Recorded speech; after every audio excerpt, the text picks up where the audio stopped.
Hello friends, how are you doing? I hope you're doing well. Welcome to this video and to this channel.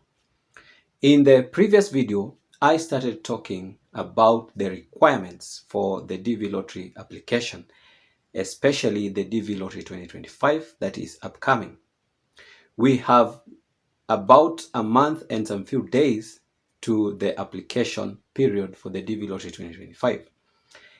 And in that first video, I talked about the first requirement, and that was on the qualifications.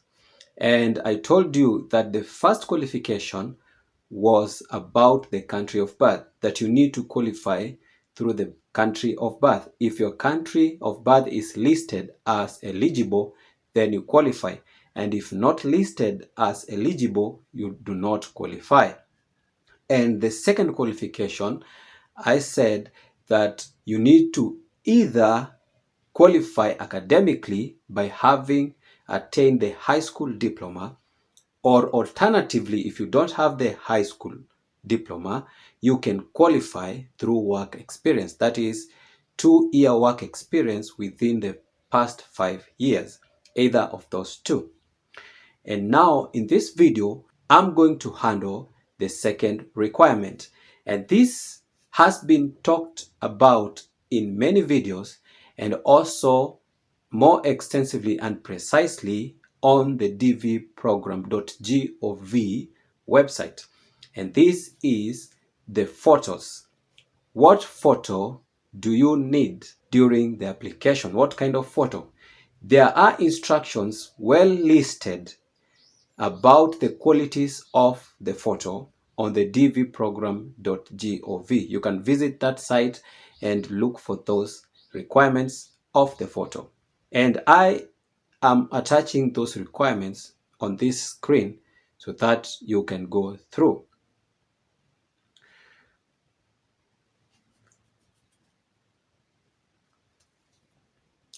But in this video, I want to discuss to some extent about some qualities that might not have been captured well, or they are not clearly explained in those instructions.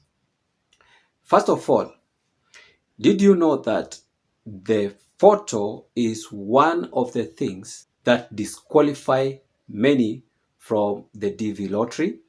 Did you know that your photo can knock you out of the selection? I hope you know that.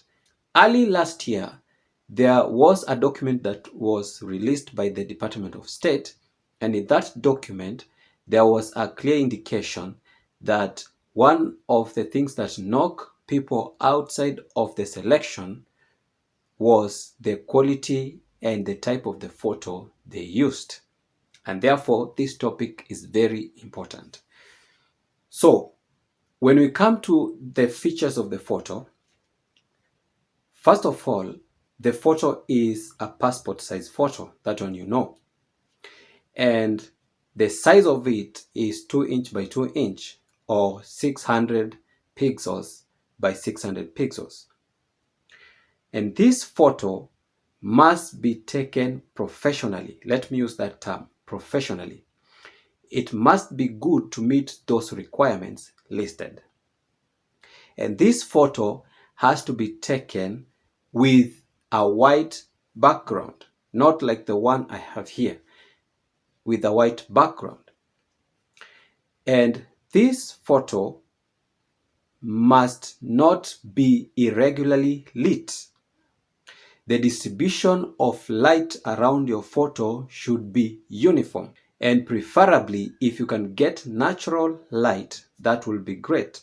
But if you are able to illuminate your environment or your surrounding well to get a clear picture, then you do that.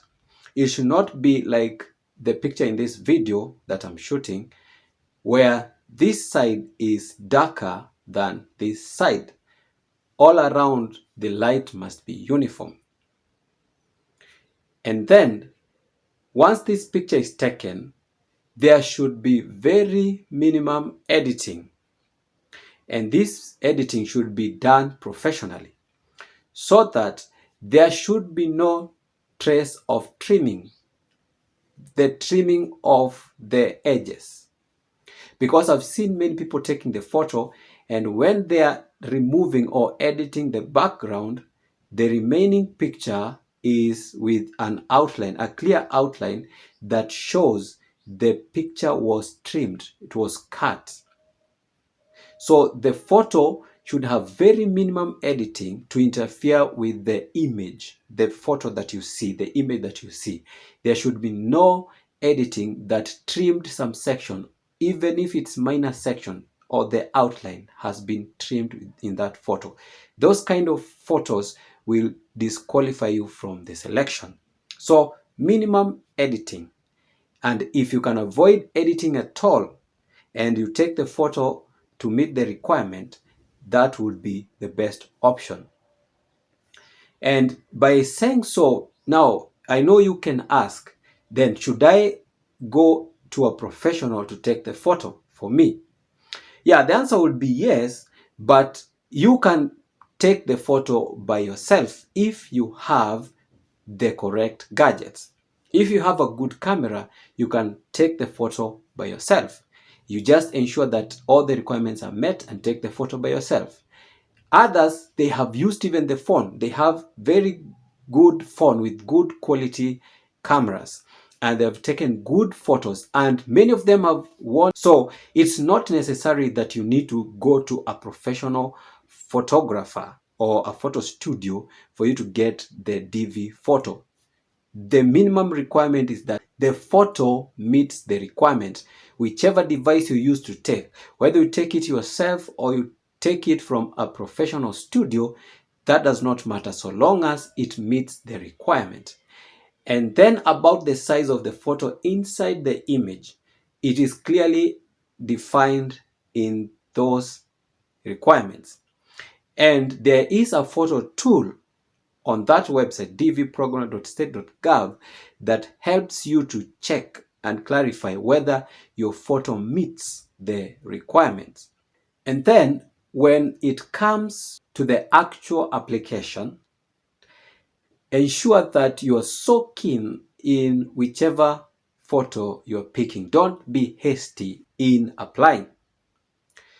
Because if you use the incorrect photo, then you will be disqualified. By this I mean, if where you're supposed to insert your photo, you insert your baby's photo or your kid's photo or your spouse photo, then you will be disqualified.